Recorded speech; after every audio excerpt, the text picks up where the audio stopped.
kalli wannan in dai ka san kana kasuwanci, ba sai kasuwancin shago ba, in dai ka san kana juya 5 ta dawo 10 ko a business online kake tsaya ka saurari wannan zai amfane ka. Sirri ne na suratu Yusuf. Ko mace da take so Allah ya kawo miji, dan kasuwan da yake so Allah ya kawo manyan kwastomomi, dan siyasan da yake so Allah ya tara masa jama'a, a takaice dai sirri ne na tara jama'a.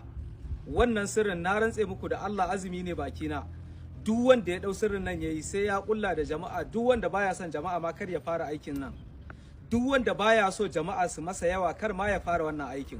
Sirri ne na tara jama'a a duk harkar da kake yi, ko kasuwa ko shago ko fita nema da sauransu. Duk inda zaka je sai Allah ya sanya soyayyarka a zukatan mutane. Ka samu kankana jajawur kaman irin wannan, amma izinin aikin nan ka yi wa 'yan uwa sharing, mutum 20 ko 30 su amfana. Ka yi min comment da sallallahu alaihi wasallam, ka danna liking, ka dau sirrin nan ka aiwatar.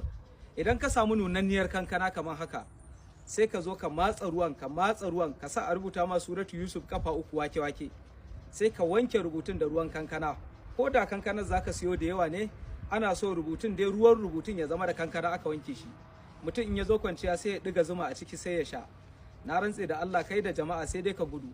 Abu na biyu, masu tambayan sai dai Abdul sabulu da hayaki na dafa'i da jalabi da budin harkoki, to ko suna wace ƙasa ko suna wani gari za mu aika musu.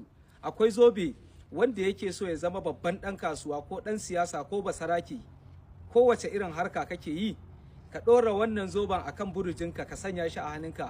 Ba abun da zaka taba bai zama ma alkhairi ba, kuma ba mahalukin da ya isa ya jefe ka ya same ka, sai dai ya zo kan zoben albarkacin manzon Allah.